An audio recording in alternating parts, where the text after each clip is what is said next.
Podcast Bichos Tagarelas. Com Fábio Marçal e Ricardo Weg e gente convidada. Olá, hoje dia 17 de janeiro de 2024, está no ar o podcast Bichos Tagarelas e vamos às principais manchetes de hoje.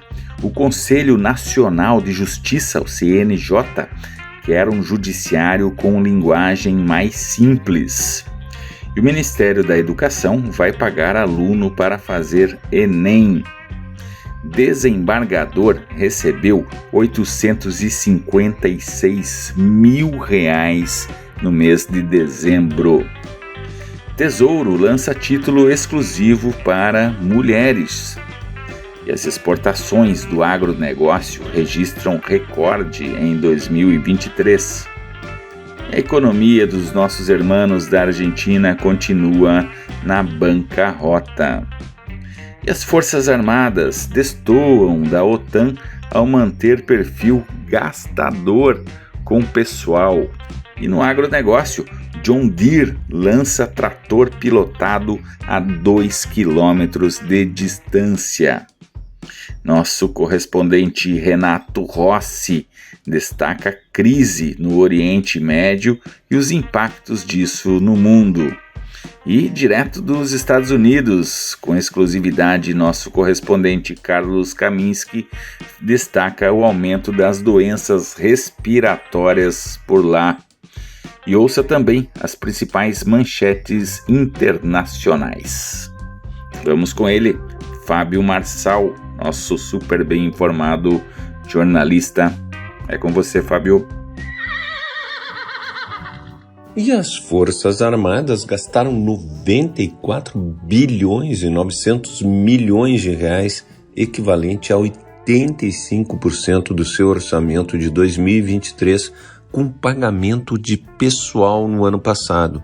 O valor foi impulsionado por despesas crescentes com militares da ativa, inativos e pensionistas. O gasto com salários e benefícios para militares e familiares distancia o Brasil de sua meta de modernização orçamentária, que usa a OTAN, a Organização do Tratado do Atlântico Norte, como modelo. Os gastos com pessoal pressionam o resto dos orçamentos da Marinha, Exército e Aeronáutica. Em 2023, as Forças Armadas brasileiras destinaram somente 5% de suas despesas para investimentos, ou seja, 5 bilhões e 800 milhões de reais, e 10% para o custeio, 11 bilhões e 300 milhões de reais. Os números foram organizados pela Folha de São Paulo, com dados de orçamentos finais de 2023 disponíveis no portal de transparência. O detalhamento mostra que as Forças Armadas gastaram 4 vezes mais com pagamento de pensão de militares, 25 bilhões e 700 milhões de reais, do que com investimento, cenário que deve ser amenizado com o novo PAC, o Programa de Aceleração do Crescimento, que destinou 52 bilhões e 800 milhões de reais para projeto de defesa até 2030. O perfil de gasto dos 29 países da OTAN é diferente. Somente 9 países da Aliança Militar possuem um orçamento consumido por pessoal igual ou superior a 50%, e só 3 países, Portugal, Canadá e Bélgica, gastam menos do que 20% com investimentos.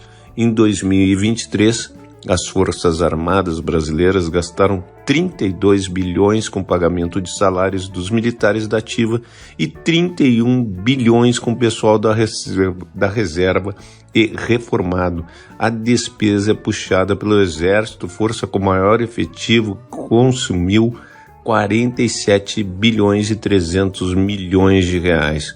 O Exército possui cerca de 212 mil militares na ativa e 145 mil inativos. O que a gente vê, ninguém está criticando o Exército, mas você vê aqui 212 mil militares nativos e 145 mil inativos. o militar no Brasil também se aposenta muito cedo e tem, vamos dizer, o salário igual da ativa quando ele é inativo. E fica na reforma da Previdência, não teve uma reforma da Previdência para os militares. Eles tiveram uma reposição salarial, uma reclassificação de cargos. Então, fica muito ruim toda essa despesa em relação à OTAN, e não apenas à OTAN, os demais países em todo o mundo. Podcast Bichos Tagarelas. A economia no nosso país vizinho aí na Argentina continua na bancarrota, como se diz. Infelizmente, continua complicadíssima a situação, mesmo aí com esse radical, né, o Javier Milei na presidência da República da Argentina. Para vocês terem uma ideia, peso que é a moeda argentina, ele está sendo cotado a 1.180 pesos cada dólar. Olha só, então você precisa de 1.180 pesos para comprar $1. Situação complicada na Argentina.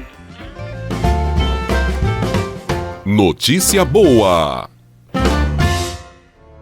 Uma boa notícia para quem não sabe o juridiquês que assola o judiciário brasileiro. O Conselho Nacional de Justiça quer um judiciário com linguagem simples. Eu acho que tem que ser linguagem simples, porque a população ela não entende muitas vezes, a maioria das vezes, qual foi a decisão do magistrado. Então, tribunais em todo o país podem aderir ao pacto proposto pelo Conselho, que inclui a criação de manuais e guias para o público geral. São Paulo, anunciado pelo presidente do Conselho Nacional de Justiça e do STF, do Supremo Tribunal Federal, Luiz Roberto Barroso, o Pacto Nacional do Judiciário pela Linguagem Simples busca fazer os tribunais do país adotarem estratégias de comunicação mais compreensíveis à população. A iniciativa foi apresentada, então, em dezembro, pelo selo Linguagem Simples, que deverá ser entregue todo no dia 13 de outubro. Então, a semelhança do Pacto Nacional do Judiciário pela Equidade Racial, os tribunais brasileiros, com convite formal do CNJ, podem aderir à iniciativa. O pacto reúne alguns compromissos para os tribunais que o fizerem. Um deles envolve estimular o uso de versões resumidas dos votos nas sessões de julgamento. Outro cita o emprego de uma linguagem direta e concisa nos documentos e comunicados. Já é um avanço para o judiciário chegar um pouco perto da população. É isso que nós precisamos, de um judiciário perto da população, o que hoje não ocorre uma longa distância. E o agronegócio continua puxando a nossa balança comercial, bons resultados. Agora que foi fechado o balanço, referente ao ano passado, a Secretaria de Comércio Exterior do Governo Federal divulgou o balanço e vejam só quais os produtos que lideraram as exportações. Vamos ver se você consegue adivinhar. Vamos lá. Primeiro lugar na lista dos maiores produtos exportados do agronegócio veio o açúcar, pois é a cana-de-açúcar, 42,9% a representação na nossa balança comercial. O açúcar em primeiro lugar, depois vem os sucos de fruta e também sucos de vegetais, depois vem a soja com 14,4%, os sucos com 20% e outros produtos, e depois vem o milho. O farelo de soja vem em último lugar com 11,6%.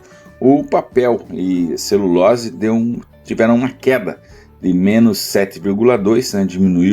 Diminuíram as exportações de papel e celulose, também diminuímos aí carne bovina, suína, de aves, e também houve uma queda das exportações de café, de algodão. É isso aí, então o açúcar registrando aí a liderança nas exportações do agro. Negócio, vale lembrar que boa parte do aumento das exportações de milho decorreu da abertura do mercado chinês ao grão brasileiro. Então os chineses compraram muito milho aí também, o que ajudou a alavancar este produto. Em contrapartida, a receita com as exportações de gordura, né, e óleos vegetais caíram no total 33,9%. Impressionante também que o algodão também teve uma queda. E o algodão, ele é um produto, né, que é usado para fazer principalmente roupas, também teve uma queda, assim como o café. Bom, esses dados são da Secretaria de Comércio Exterior do governo federal, mas vale ressaltar também que toda a exportação gerou aí uma receita de 15 bilhões de dólares para o nosso país. E uma boa notícia para os estudantes brasileiros. O governo Lula vai pagar um valor em dinheiro a estudantes de baixa renda do terceiro ano do ensino médio que fizerem o Enem, o Exame Nacional de Ensino Médio deste ano. O valor fará parte da Bolsa Estudantil anunciada em novembro. A medida foi apresentada nesta terça-feira pelo ministro da Educação, Camilo Santana, em entrevista coletiva para divulgar os resultados do Enem de 2023. O objetivo é incentivar a participação de estudantes no exame, especialmente os da rede pública. Segundo dados do exame, a participação entre os concluintes do ensino médio público na prova ficou em 46,7%. Foram 837.622 estudantes dos 1.792.396 matriculados. No total, foram 4 milhões de inscritos e 2.734.000 apenas fizeram a prova, ou seja, 68%. Os valores e as regras para o pagamento devem ser anunciados em breve, segundo o ministro da Educação. O projeto de lei que instituiu Bolsa para o Ensino Médio, chamado de Pé de Meia, foi sancionado pelo presidente Lula na tarde desta sexta-feira. Ainda segundo Camilo, o governo estuda baixar a nota de corte do ProUni, Programa Universidade para Todos, após a redução na oferta de vagas do ensino superior em 2024. A decisão é o que falta para publicação no edital e as inscrições começam em 29 de janeiro. E o que nós queremos é uma gurizada aí com pelo menos o ensino médio. Então é uma bela iniciativa, não é, o pé de meia do governo federal. E indiscutivelmente o que tem que melhorar também, não adianta tu dar uma bolsa se o ensino é ruim e de péssima qualidade. O que temos que melhorar no Brasil é a qualidade do ensino. Muitos não sabem nem escrever 3 linhas e fazer uma conta simples de matemática. Então, qualidade de ensino é fundamental. Fábio Marçal, meu querido jornalista, super bem informado. Também o Carlos Kaminski lá nos Estados Unidos, de olho na tecnologia. Olhem só essa novidade que apareceu em Las Vegas, lá nos Estados Unidos. Falando de máquina agrícola. A John Deere, né, que são aquelas máquinas verdes, ela participou de uma feira lá em Las Vegas e apresentaram uma nova tecnologia comandando uma colheitadeira, uma máquina, um trator, digamos assim, a 2.000 quilômetros de distância, utilizando tecnologia. Isso aí, é isso aí. Imaginem só você num escritório lá no centro de São Paulo, podendo comandar uma máquina colheitadeira lá no Rio Grande do Sul, lá no Paraná, lá no Maranhão.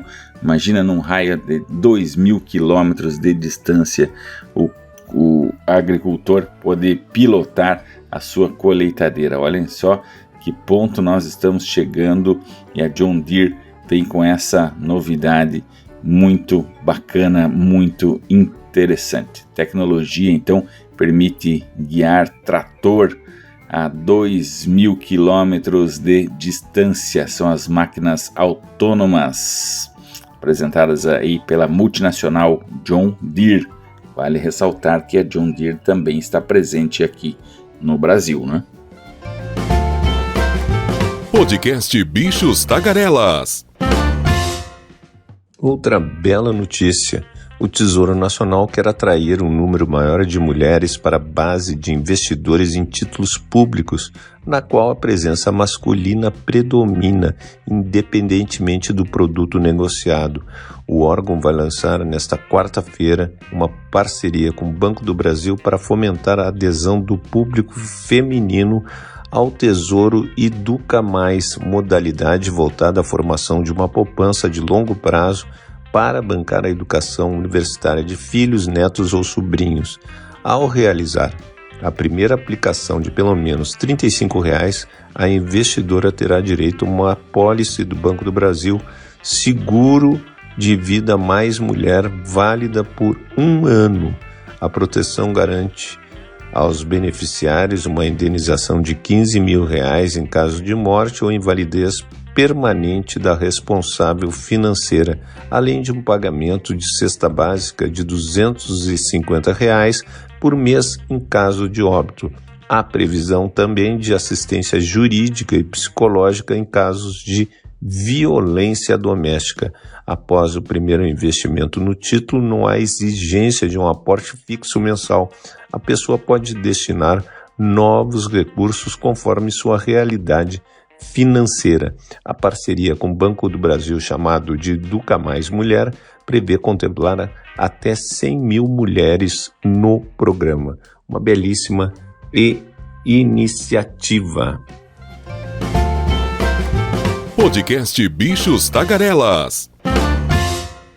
E vamos ouvir agora, direto dos Estados Unidos, nosso correspondente Carlos Kaminski, que traz informações sobre a saúde nos Estados Unidos e o impacto, né, que o frio intenso está gerando em toda a população norte-americana. Vamos lá então com Carlos Kaminski.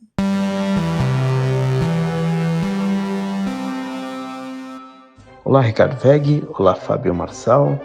Quero trazer uma notícia preocupante sobre a área de saúde aqui nos Estados Unidos da América. As autoridades de saúde vêm se preocupando cada vez mais com o aumento das doenças respiratórias no país. E as políticas de máscara retornam aos Estados Unidos à medida que os vírus respiratórios ameaçam sobrecarregar os hospitais. As taxas de Covid, gripe e RSV aumentam à medida que as taxas de vacinação para todos os três permanecem baixas, preocupando os profissionais de saúde. Casos e hospitalizações por vírus respiratórios, incluindo Covid, gripe e RSV, continuam aumentando nos Estados Unidos da América.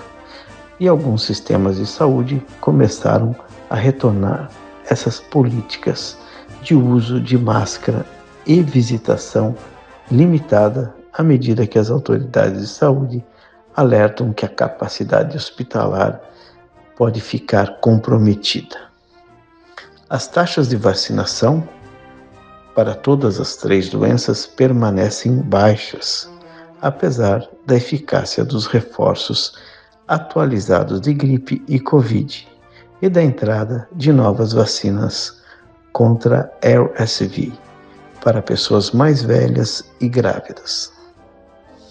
Também o que acontece é que as visitas médicas para essas doenças semelhantes à gripe, que podem ser incluído a Covid e também outras doenças, estão quase no auge da temporada 2019-2020. O CDC estima que a gripe tenha sido responsável por 110 mil hospitalizações e 6.500 mortes até agora nesta temporada, com as hospitalizações atingindo mais duramente os americanos mais velhos e também os mais jovens. Só para vocês terem uma ideia, na semana de 9 de dezembro, as mortes por Covid aumentaram 12,5% e mais de 1.600 pessoas acabaram morrendo de Covid nessa semana, de acordo com o último conjunto completo de dados do CDC.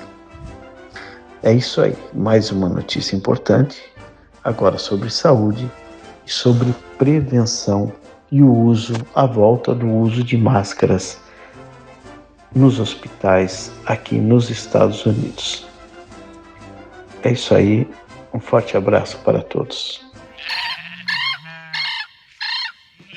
E olha só, em dezembro, os magistrados do Tribunal de Justiça do Pará registraram mais uma vez os maiores contra-cheques das cortes estaduais do país, encorpados por gratificação natalina, pagamentos retroativos, subsídios de juízes e desembargadores paraenses, bateram os R$800 mil em valores brutos. O maior beneficiado foi o desembargador José Roberto Pinheiro Maia Bezerra Júnior, corregedor-geral de Justiça do Pará.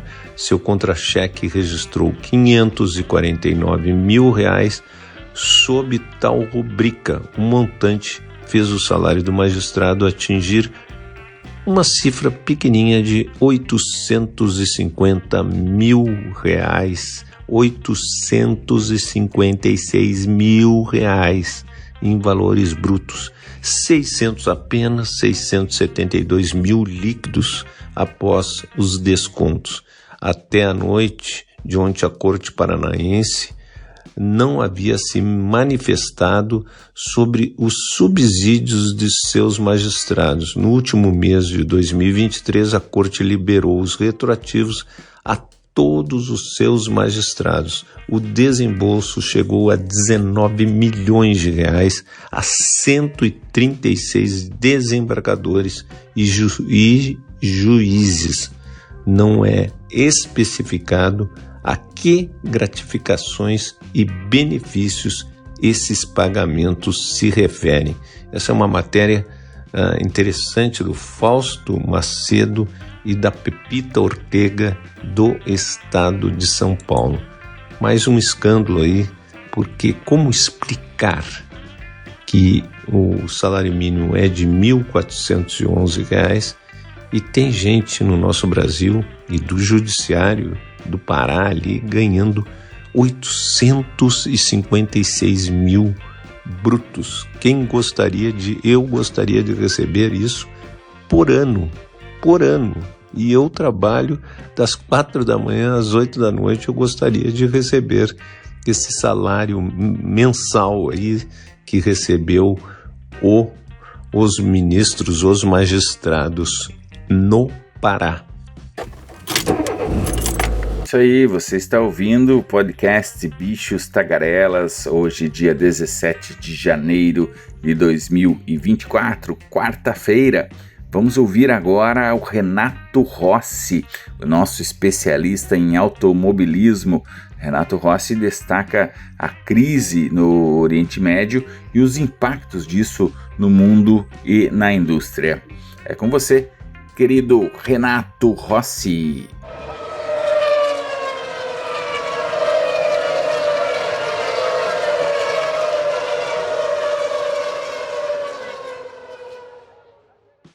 Amigos do podcast Bichos Tagarelas, já é visível e sensível nesse início de semana a preocupação mundial, global, está aí na grande mídia do mundo, a preocupação das grandes marcas, grandes grupos econômicos principalmente dos grupos econômicos do automóvel sobre essa crise no Oriente Médio que cresce cada vez mais e apavora o mundo. Aliás, não há como não apavorar o mundo uma crise que não tem limites e que novos atores bélicos estão entrando. Há novas forças bélicas poderosas no cenário. Surgiram, por exemplo, os rebeldes Houthis, que são apoiados pelo poder bélico, econômico e ideológico do Irã. Irã, principal inimigo de Israel no mundo. E os Houthis já começam a ser uma força disruptiva para a economia local e global, com seus ataques constantes a navios que transportam petróleo e componentes automotivos pelo Mar Vermelho.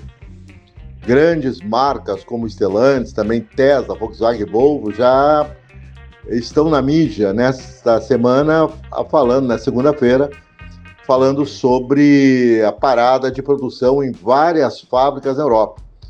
A Tesla anuncia a paralisação da produção na grande unidade industrial chamada Gigafábrica, que a Tesla tem no subúrbio de Grünheim. Não é tão longe do quartel-general da Volkswagen, que eu tive a oportunidade de ir já por diversas vezes. Realmente construções impressionantes. Mais impressionante é o edifício, a torre de distribuição de carros que a Volkswagen tem para todo o mercado europeu, que é um negócio de 30 andares, onde clientes do mundo inteiro vão lá receber seus carros. Bom, mas poder é poder, mas o poder não é imune à crise. E a Tesla paralisou, a partir de hoje, a sua produção.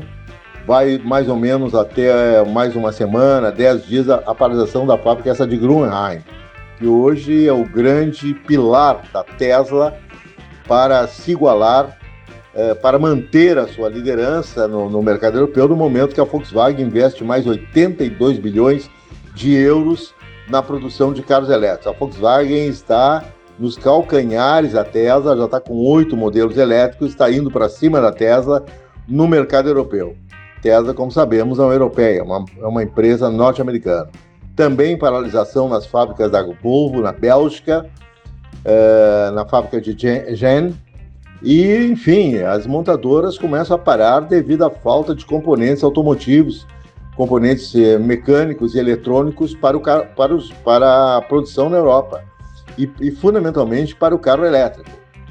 Se esse conflito se aprofundar, esta crise também vai se aprofundar. E esta nova rota que os navios estão fazendo, a rota que agora não passa mais pelo canal de Suez, mas é a travessia do Cabo da Boa Esperança com seu mar tormentoso, que acrescenta por cada viagem de navio, no mínimo 3 milhões de dólares são acrescentados. Olha, é uma grana muito alta para um frete da Ásia até a Europa, norte da Europa. E isso vai, logicamente, esse custo vai ser repassado logo para o custo final dos veículos. Se o conflito se agravar, teme-se que isso vai contribuir para a inflação global, recessão global e uma crise profunda no meio do automóvel. Que grande parte da produção global, e agora mesmo com a aceleração das exportações da China para todos os mercados mundiais, a China está com excesso de produção, está despejando a produção em mercados do mundo, inclusive aqui no Brasil. Não é à toa que a Anfávia e o governo colocaram um imposto de 35% para frear um pouco essas exportações de carros da China para o Brasil, mas tudo isso significa... Essa guerra, essa economia de guerra significa uma tremenda um efeito, um tremendo efeito disruptivo para a economia global. É lamentável isso, né? Enquanto não se faz investimentos da paz, investimentos em países emergentes, educação ambiental, segurar o aquecimento global através de novas tecnologias, vendas aceleradas de carros elétricos. O carro elétrico é um fator para a descarbonização do planeta. Pelo contrário, as fábricas estão paralisando suas produções de carros elétricos, não se sabe onde isso vai parar. Agora, com as potências que estão em jogo, as potências globais, Israel é tremendamente nuclearizado, tem no mínimo aí uma centena de bombas atômicas no subsolo do país. O Irã tem também bombas atômicas à reveria. São inimigos mortais. A China apoia o Irã, Estados Unidos da América apoia Israel. Claro que tudo isso é um motivo de grande preocupação, porque é mais aí um botão, um cara com o dedo pesado da sua mão esquerda aperta naquele botãozinho vermelho, amigos, e não é o Oriente Médio que vai acabar, é o mundo que vai acabar. Novo encontro com vocês, um novo podcast. Até lá, hein?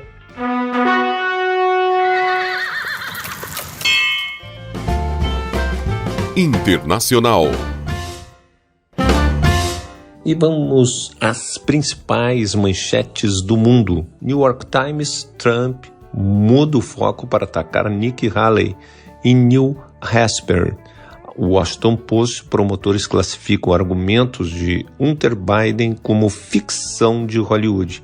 Wall Street Journal: crescimento da China desacelera. Isso é muito ruim para o Brasil. Clarim: com Milei em Davos, governo Biden dá apoio fundamental ao acordo com o FMI. E o país, OCDE, alerta que a economia subterrânea concentra 60% da força de trabalho mundial. The Guardian: inflação no Reino Unido aumenta de forma inesperada, puxada por custo do tabaco e do álcool.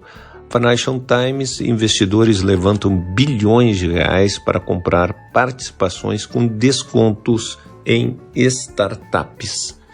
E a empresa Samsung lança às 15 horas os smartphones Galaxy S24, Galaxy S24+, e Galaxy S24 Ultra. Os aparelhos devem ter recursos de inteligência artificial e melhorias na bateria.